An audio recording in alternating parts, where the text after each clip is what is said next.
You know, I've been around for a while. I've met some interesting people.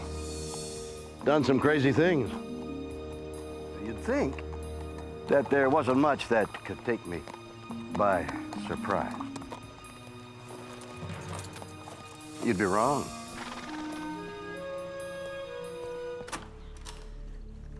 The world is full of stories and science and things that amaze and confound me every single day. Incredible mysteries that keep me awake at night.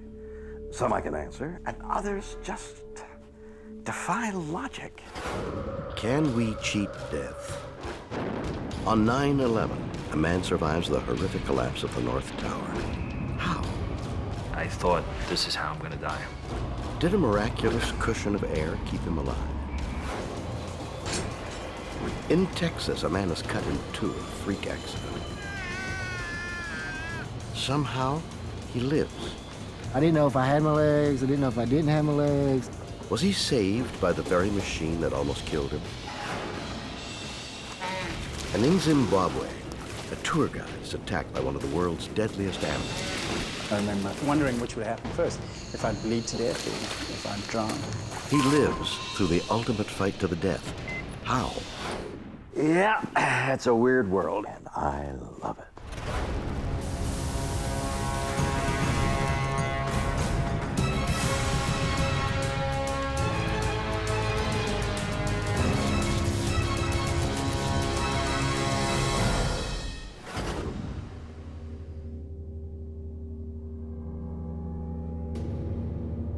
Armies, war.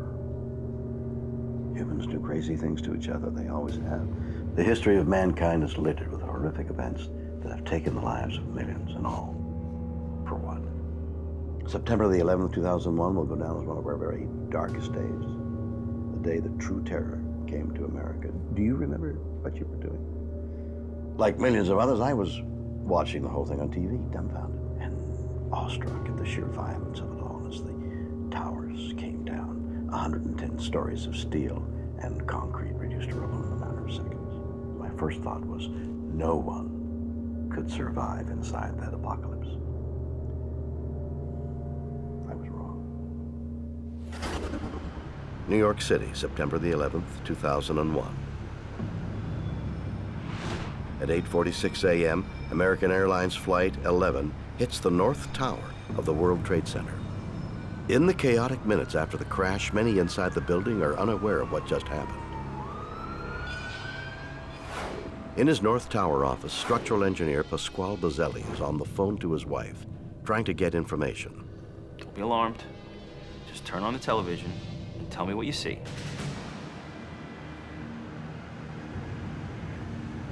Pasquale, she goes, a plane hit your building. Can you tell me, did it hit low on the building? Did it hit in the middle of the building, or did it hit high? She said it's like it hit pretty high in the building. His office is on the 64th floor, 30 floors below the impact zone. But Pasquale's relief doesn't last long.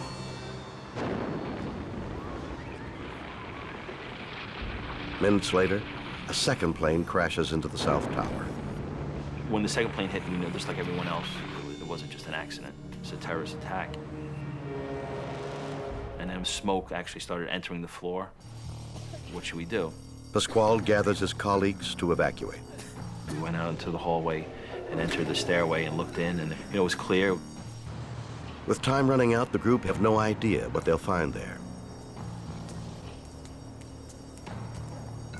They make slow but steady progress down seemingly endless flights of stairs. Suddenly, the building shudders violently. It's the massive shockwave caused by the collapse of the South Tower. The tremors leave Pasquale and his colleagues terrified. If they're going to survive, they have to move faster.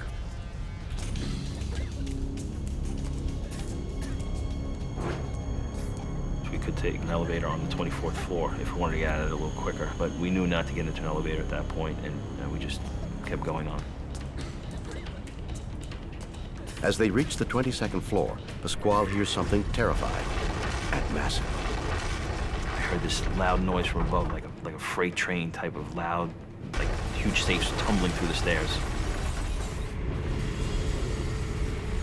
The 110-story North Tower is collapsing above their heads. And they are trapped. There was no place to run. There was no door there. I was halfway down the stairs.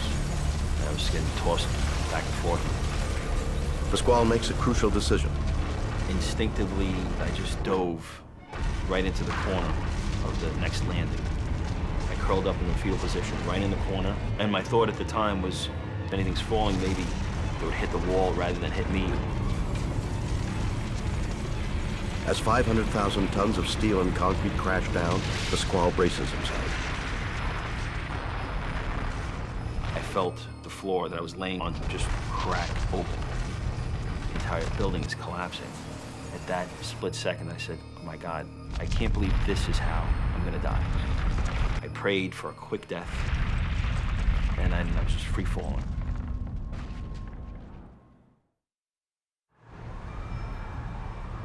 In just 25 seconds, the North Tower of the World Trade Center has been reduced to dust.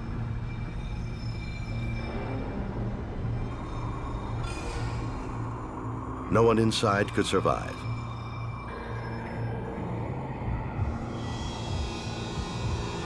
But Pasquale Buselli has defied the odds. One huge flash, and the next thing I know, I opened up my eyes. I thought I was dead. And I started to cough. I started to feel pain in my leg. That's when I realized I was alive, and I felt pain. Sitting on top of a 4-story pile of debris, somehow Pasquale Buselli has survived the collapse and a fall of 55 meters with only a broken foot. And I started to call out help. You know, I was calling out the names of people that were with me. Is anybody around? Finally, he sees figures moving through the rubble below. I saw 2 firemen walking, climbing the rubble. And I called out to them. And I said, hey, help. I'm up here, I'm up here. The firemen are stunned. They can't believe anyone could be alive this high up in the wreckage. They think Pasquale is another rescue worker. I said, no, I was in the building, it collapsed. And then he got on the radio, goes, we got a civilian, we found a survivor, we got a survivor. They were just there looking at me, just looking up like, how do we get this guy down from there, and trying to figure out a way to because it was basically, I was hanging off a little ledge, and there was just an open pit to them, and then more debris field, and then behind me was a mountain of rubble. And that's it, and there was no way for me to go other than I was between pipe and crushed concrete and metal and twisted metal, and I was sitting on basically just pulverized, almost like a slab, but it was just pulverized concrete. I said, I'm okay, I need a phone. I need to call my wife. She just watched the thing collapse, so I know she thinks, you know. And so I called my wife. I said, Louise, it's me. She's like, oh my God, Pasquale, it's you, oh my God. I said, you know, I just want to let you know I'm okay, and hopefully I'll be home soon. Almost 3,000 people died on 9/11. Pasquale was one of only 20 survivors found in the rubble. So I fell 18 floors, which is, to me, you know, amazing. I still can't believe I survived. How did Pasquale Buselli live through one of the greatest disasters in history, almost unscathed? Was it just pure luck? Or is there some other explanation? Amazing, isn't it? We all know there are precious few tales of survival from this horrific event, and every one of them is a miracle. But Pasquale Buselli's story seems almost impossible. Not only did he escape the impact and fire, he fell 18 floors and had 500,000 tons of debris come down on top of him, and he comes out virtually unscathed. How did he do it? Dr. Kerry Ressler is a behavioral expert at Emory University School of Medicine. He believes the way Pasquale instinctively reacted to fear saved his life. Mr. Buselli's story has all the signs of a classic fear reflex. The fear reflex is an instinctive response to life-threatening situations. It originates in a primitive part of the brain called the amygdala. The amygdala is a region in the brain about the size of your thumb. It's inside of the ears, about 3 or 4 centimeters in. And it's really one of the most primitive parts of the brain, but one of the most important for survival. And what we know now from literally many decades of research is that the amygdala is really the switch for fear in the mammalian brain, and it's very similar in mice and in humans and apes and everything in between. The amygdala works by telling the rest of the brain what it needs to do to get out of danger. That activation of the amygdala activates a hardwired reflexive circuit that activates a flight response, a fear response, and really a whole host of immediate survival reflexes that have probably allowed us as a species to survive for hundreds of thousands of years. Dr. Ressler thinks it was this process that caused Pasquale to automatically assume the fetal position as the North Tower came crashing down around him. He was making his way down the stairs. He hears the enormous roar above him. As he's interpreting what's happening, his body has already responded. He's activated this reflexive motor response. He's jumping through the air, curled up in a fetal position. This instinctive reflex action has its roots in a primitive form of defense. Well, I know if I'm going to be attacked or something's falling on me, I need to curl up, protect my vital organs, put my spine out. But it happens too quick for any of those thoughts to occur. This reflexive, primitive brain reaction to survival that kept him alive. Did curling up like an animal help shield Pasquale's body from falling debris? Was he saved by a reflex bred into humans by millions of years of evolution? It's an interesting theory, but a bigger question remains. Why wasn't he crushed by thousands of tons of falling debris? He just hunkered down in the core and prayed. A man survives impossible odds in the collapse of the World Trade Center on 9/11. One expert believes he was saved by an instinctive fear reflex. But 500,000 tons of concrete and steel poured down on top of him. Why wasn't he crushed? Structural engineer Charles Thornton has worked on some of the world's tallest buildings. Thornton is convinced it was the way the Twin Towers were constructed that saved Pasquale's life. The lower part of the tower was supported by 48 massive steel columns that made up the core of the building. But 80% of the weight of the building is carried by these huge sticks, these huge core columns. Thornton thinks when the building collapsed, the columns fell in such a way they acted like a massive steel cage around the stairwell. If you were going to make it, you would have made it in there, because these columns remain straight, which means that they formed a canopy or a teepee over him. And so all of the debris that was coming down, it was sliding outward, going toward the perimeter buildings. But if the columns saved Pasquale's life, why didn't they protect the others? Thornton thinks he has the answer. Pasquale instinctively chose the safest place in the stairwell, the corner. He understood that it was a building that had very, very heavy core columns. He just hunkered down in the core and prayed. While his friends were crushed, Pasquale was shielded by the massive core columns. On 9/11, I came up out of the subway on 23rd and 6th, and the earth was standing still.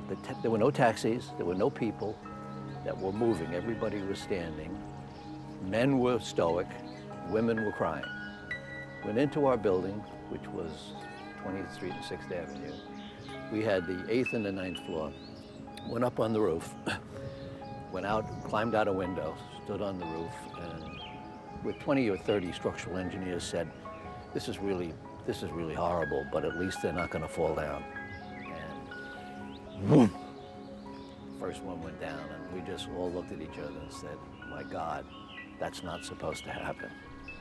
He was in his little cocoon or his little teepee. He's just a very lucky guy. So Pasquale could have been protected from danger from above. But how did he survive a fall of 55 meters with only a broken foot? There's so many things involved that allowed this man to survive. J.J. Macro is a Vancouver stunt coordinator. He thinks he knows how Pasquale survived the equivalent of an 18-story fall. Falling is just another form of a crash. JJ's convinced the key to surviving any fall is putting on the brakes. Deceleration is the basic principle that we use for saving ourselves when we're doing a fall. It's also the same one that you use in a car crash. What we're trying to do is not stop in 1 foot when we're going 30 feet to the ground, because the G-forces will be what destroy you. So what we try to do is we try to set it up so that you gradually come to a stop. So what could have slowed down Pasquale enough to save his life? The answer could lie in air trapped in the floors below him. If you watch the footage of the buildings collapsing, you see all this air circulating everywhere, and I think it was actually forming a cushion underneath them. As it hit each floor, it just kept forming more and more of that cushion. To test his theory, JJ has constructed a mock-up to simulate the floors underneath Pasquale. He'll demonstrate by using this fragile structure to break his fall from a height of 3 meters. What you guys should see is me coming off about 8 feet above it and landing flat on my back on top of these pieces of plywood and riding the whole thing down and being able to get up and walk away without any injuries. The styrofoam beads will represent the outrush of air from the collapsing tower.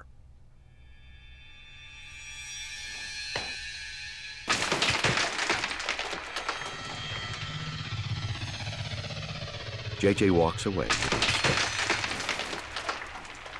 He's convinced the same principle saved Pasquale Buselli on 9/11. Well, it worked. He slowed down enough that he was within a manageable range of G-forces to allow him to survive. Pasquale Buselli survived an unimaginable horror with barely a scratch. Was he saved by a primitive instinct? Or did he literally float down on a cushion of air? Weird. What?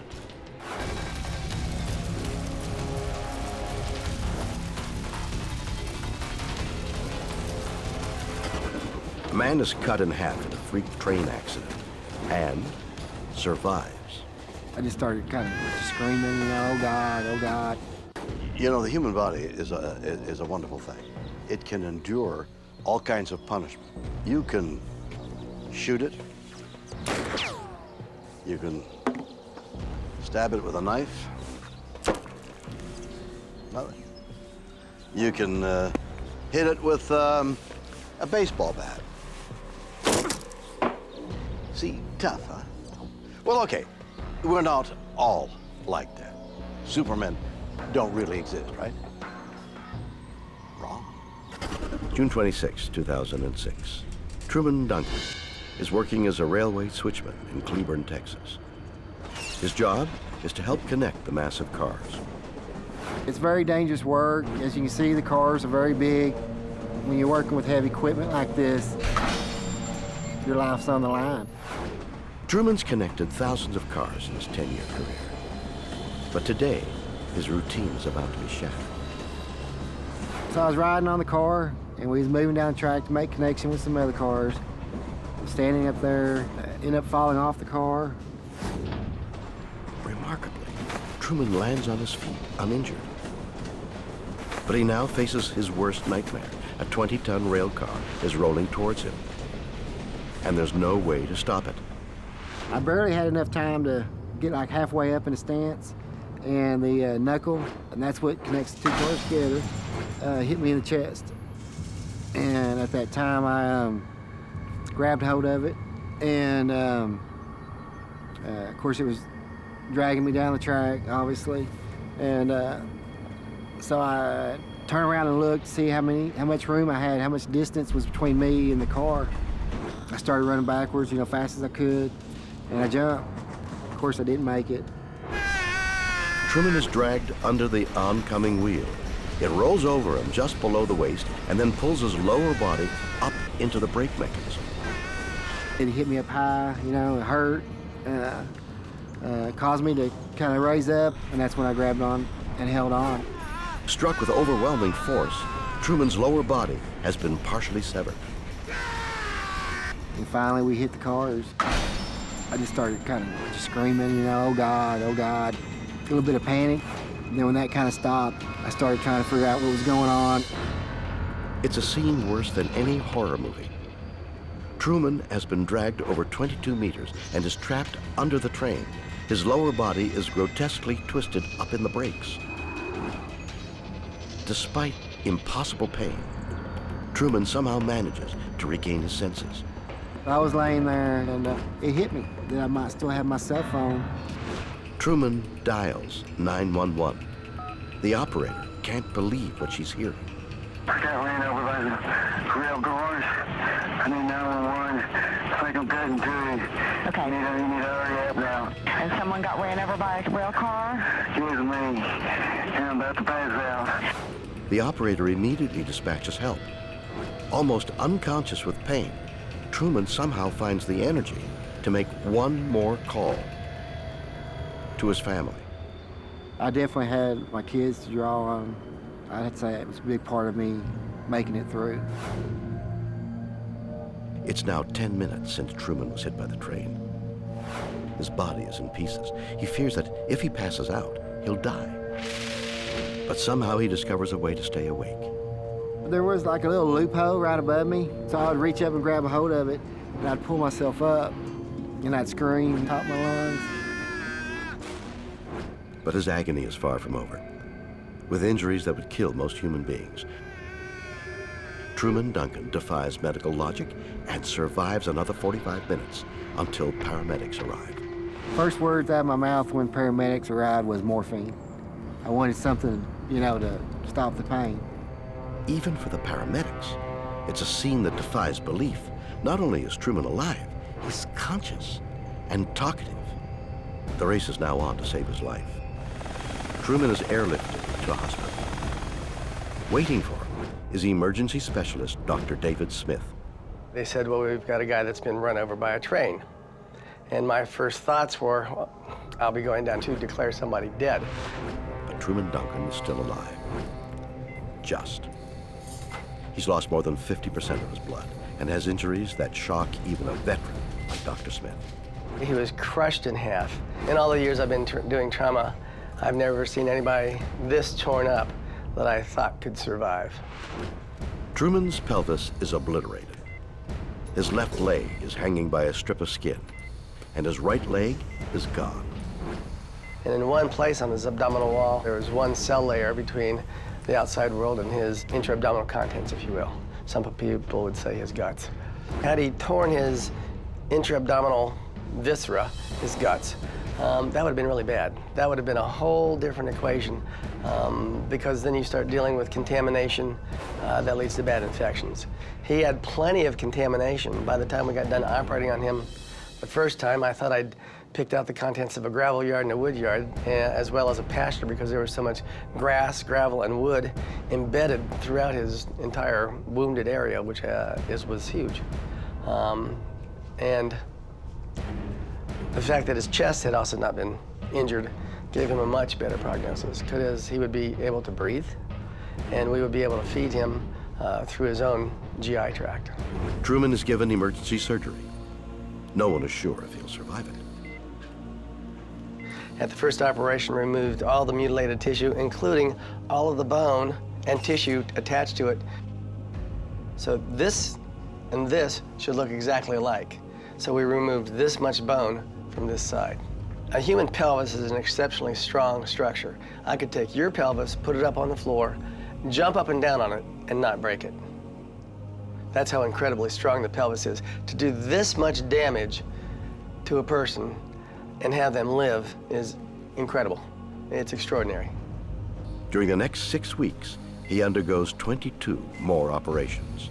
Truman's doctors describe his recovery as nothing short of miraculous. Most of the time, somebody with this injury would never make it to be seen by a physician. He would be dead in the field. By all means, I should have been dead, but everything happened just right, I survived.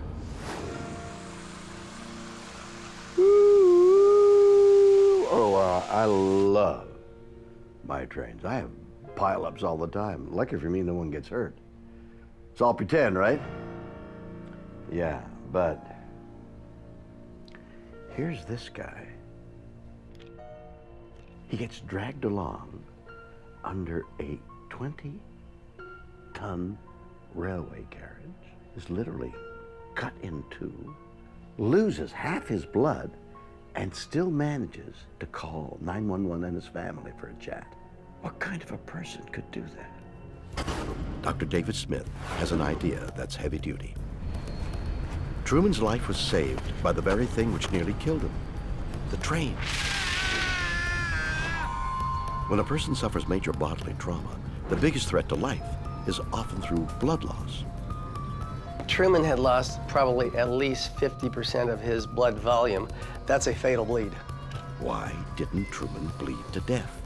Dr. Smith is certain it's one thing, the massive force of the train's wheels. He was literally pulled up into the mechanism, which applied a great deal of pressure. The train was like 5 first responders applying direct pressure to a bleeding wound. Without this improvised tourniquet, Dr. Smith believes Truman would have died. Had he been thrown free, I'm quite certain that he would have bled to death there very quickly. Was Truman Duncan's life saved by the train that cut him in half? Or is there another explanation? If you let the blood pressure drop too low, you kill your patient. A man is cut in two in a freak rail accident. His miraculous survival defies medical science. Did the train act as a giant tourniquet and enable him to cheat death? Dr. Peter Obermark teaches in the paramedic training program at the University of Cincinnati. When I read the story of Truman Duncan's survival, the first thing that I did was take the story and circulate it around to my paramedic friends and colleagues, because everyone was just simply astonished that it was possible for a human being to suffer that kind of traumatic injury and to lose that much blood, and not only survive, but to really survive as a viable, intact human being. And that, to me, is the most incredible part of the story. The human capacity for survival under the most appalling of circumstances. He claims Truman's life was saved because of what the paramedics didn't do, which was to replace the blood he lost with IV fluids. If those paramedics had tried to treat him with the conventional resuscitation strategy of pumping him full of fluids to try to reestablish normal blood pressure, he might not be alive. The reason is that too much fluid can disrupt the body's clotting mechanism, which acts to stop bleeding. It can blow a clot out of a wound or even prevent one from forming. Not only did it not help control the bleeding, but it actually made the bleeding worse. Truman Duncan was treated with a newer approach. It's called permissive hypotension. It involves paramedics allowing the patient to have low blood pressure until they can be operated on. The goal is to keep the blood pressure just high enough so that the brain and the heart and the lungs are getting adequate supplies of oxygen-bearing blood, but not so high that you increase the risk of blowing out a clot. It's not an easy treatment to perform. It really involves constantly monitoring the patient's mental status, his vital signs. Essentially, if you let the blood pressure drop too low, you kill your patient. But the technique seems to improve the odds of survival. There is still a lot of debates amongst doctors who work in emergency medicine about when and how to apply the concept. So was Truman's life saved by permissive hypotension? Adventurer and surgeon Dr. Kenneth Kamler says Truman's survival has nothing to do with medicine. There are patients I've seen, people I've taken care of on the mountain or in the jungle, who literally should have died and didn't. And there's really no medical way to explain it.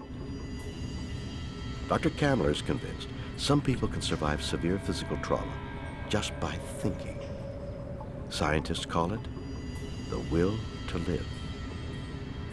This is a subtle survival tool that's within us, but is only brought out in extreme situations. Most of us will go through our entire lives and never know if we have that or not because we never put to the test. Dr. Kamler also thinks this unique survival tool is heavily motivated by a dedication to a higher cause. I've seen one factor which is common to all the people who do survive, and that is that they're aware of a goal larger than themselves, such as religious belief, duty to country, a feeling that they need to stay alive for their family. And I think in Truman's case, that's what kept him going. Did Truman survive by will alone?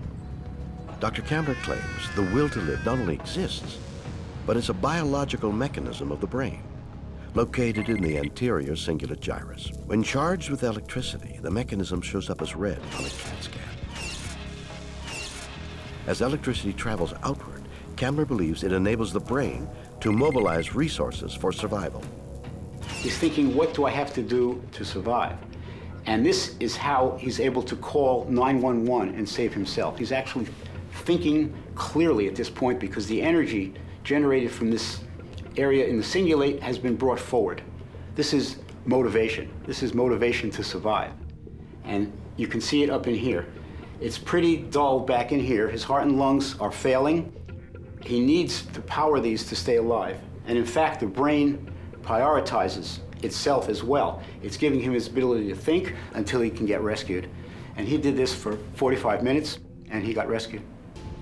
For Dr. Kamler, it's a remarkable demonstration of the power of the mind. But do we all have it? Sadly, no. Some of us have it and some of us don't. And that's what makes the difference between survival or dying. Did Truman Duncan save himself by sheer force of will? Does he owe his life to a controversial first aid technique? Or did the giant wheels of the train act as a tourniquet of steel? Weird. Or what?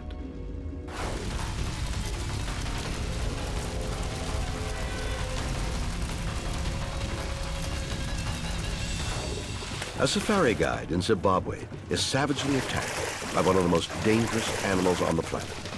And I just saw the monster charging in towards me. You know, I've spent a lot of time in Africa stalking the big game. And, boy, it's not for the faint-hearted. No. You need nerves of steel, and you have to know your beast like you know yourself, what he's thinking, what he's feeling.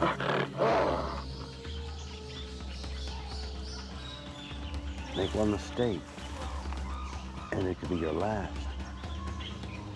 You only get one shot. There he is.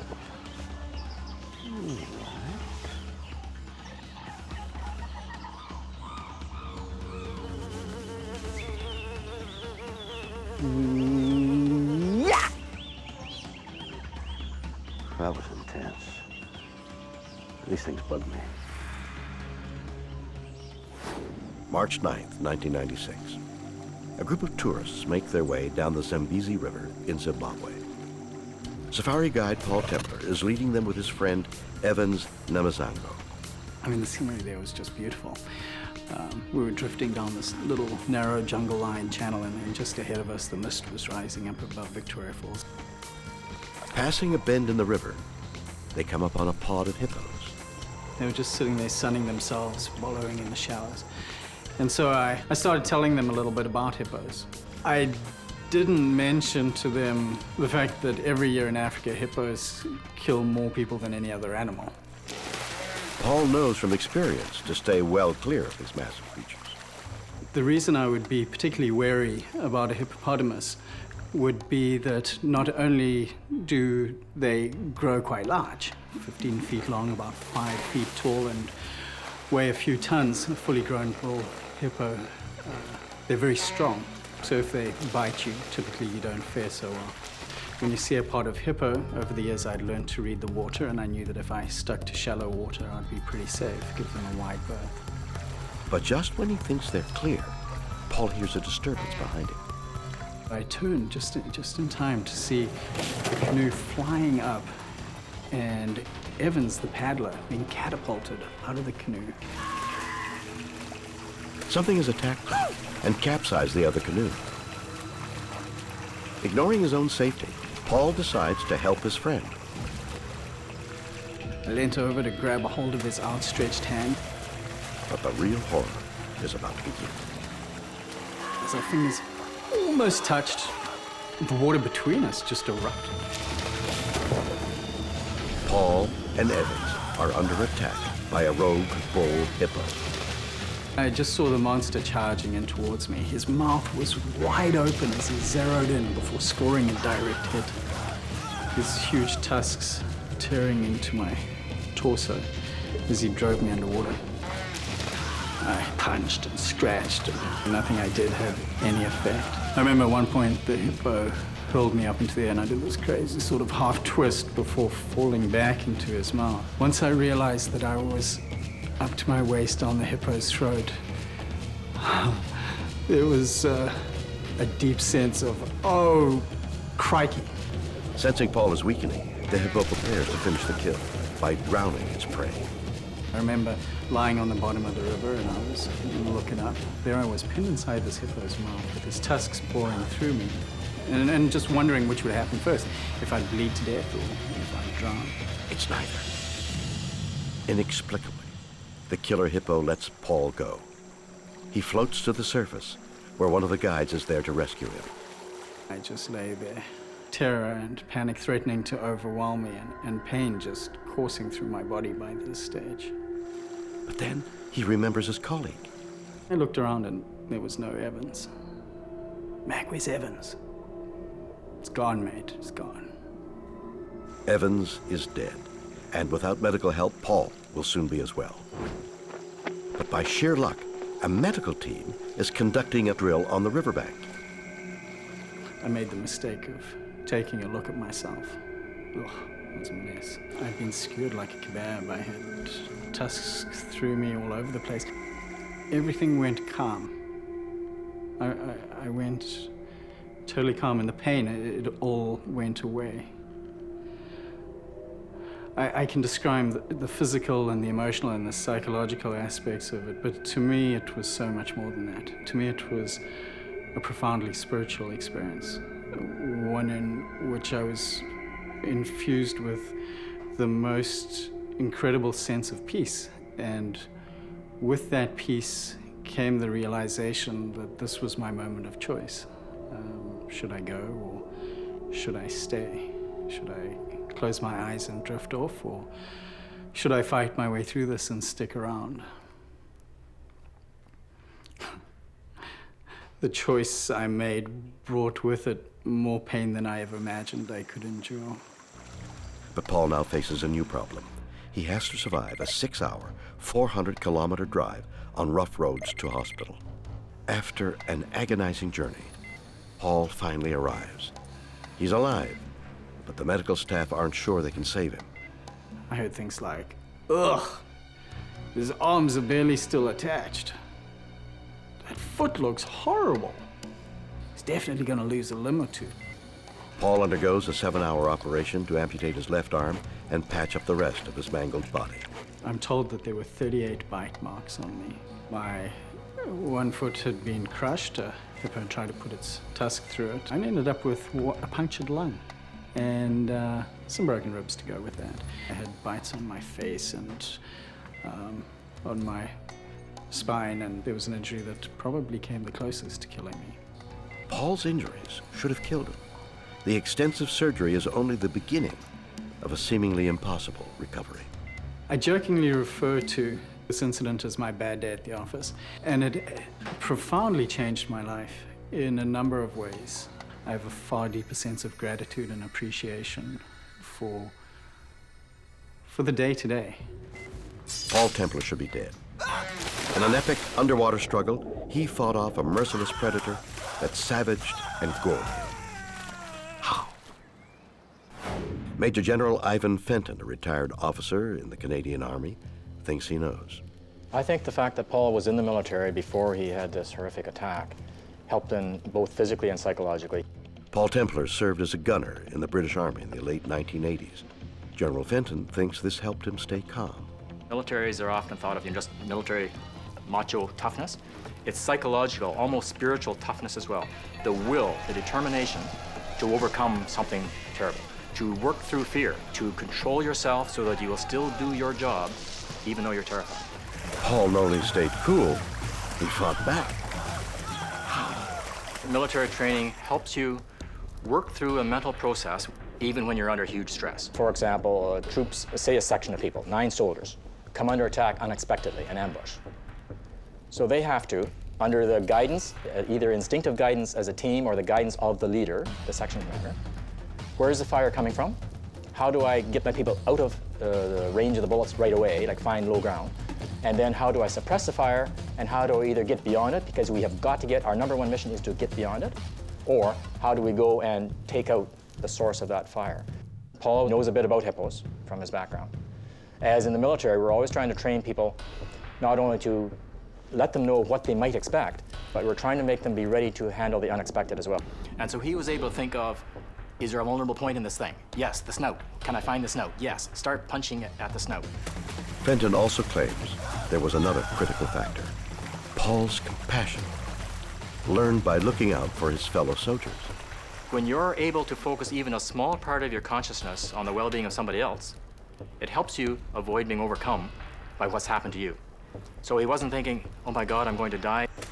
He was, where's Evans? Are my customers all right? Did Paul Templar's military training save him from the vicious attack of a 3,000-kilogram hippo? Those injuries were survivable from the start. A man lives through a near-fatal attack by a 3-ton hippo. Did his military background help him survive? ER Dr. Chris Martin doesn't think so. The reason Paul Templar's here today is because his injuries were survivable. A hippo's jaw can exert a force of over 1,800 pounds per square foot, twice that of a lion and 7 times that of a human. Its 2 lower tusks are 50 centimeters long and razor sharp. They inflicted terrible damage on Paul's body. He was a mess. His scalp was lacerated, his arm was degloved, so you can imagine seeing an arm without any skin on it.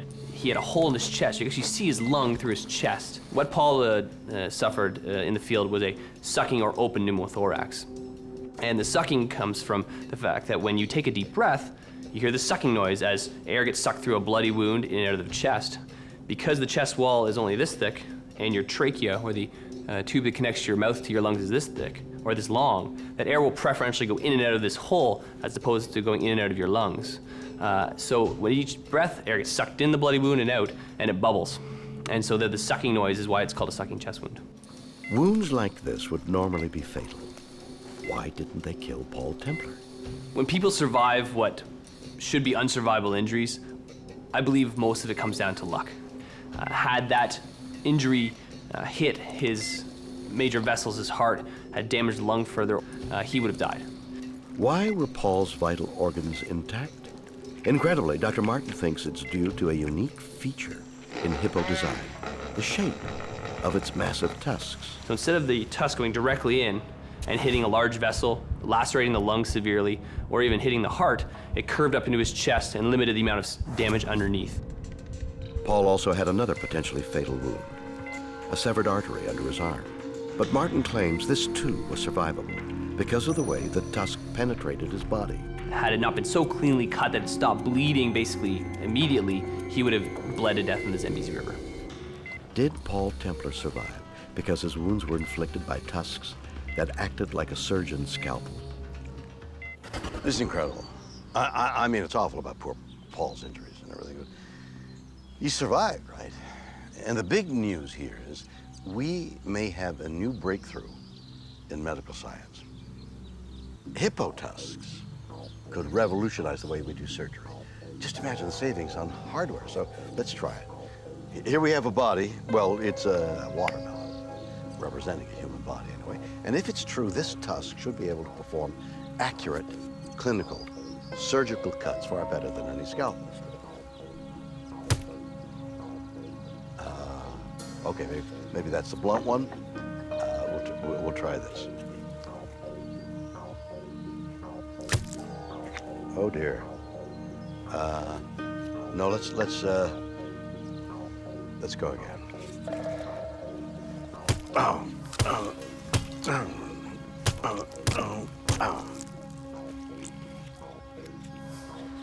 I guess there's some teething problems, maybe. Paul Templar survived what should have been fatal wounds from the hippo. But how did he manage to avoid drowning? Paul instinctively would have known to hold his breath when he was underwater. Western Ontario head swim coach Paul Midgley might have the answer. He points to an experience in Templar's past that made him able to survive a near-drowning experience. Paul Templer had been an aquatic athlete.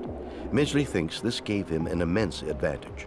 Swimmers spend 20 plus hours a week in the water. You're going to be very comfortable in the water. Paul was obviously able to keep calm and controlled through his ordeal. I think I first swam competitively when I was about 5 and did so all the way through my teens. And I both enjoyed it, and I also played water polo competitively. I love to be in the water, on the water, underwater, anything to do with the water. Midgley thinks aquatic training gave Templer a critical skill, the ability to time his breathing. Paul instinctively would have known to hold his breath when he was underwater and to take advantage of those brief moments above water to fill his lungs for the next submersion.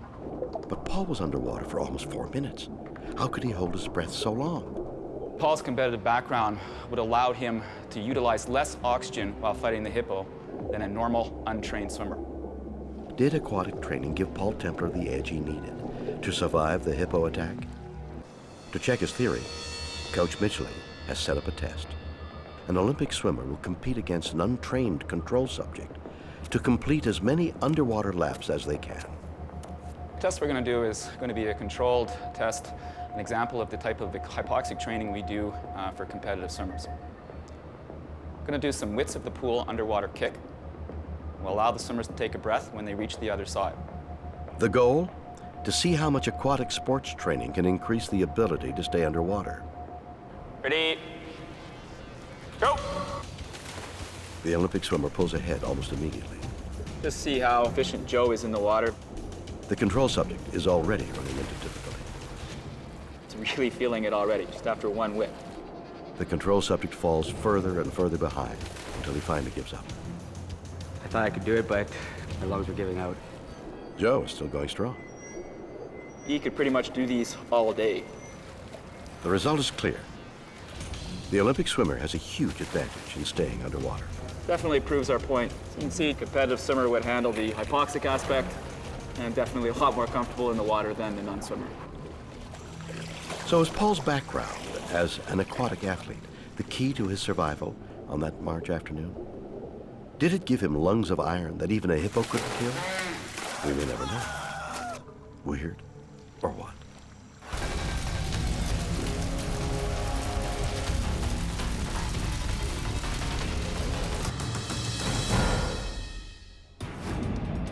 So there we have it. Amazing stories of survival from around the world. Pasquale Buselli survives the collapse of the North Tower with barely a scratch.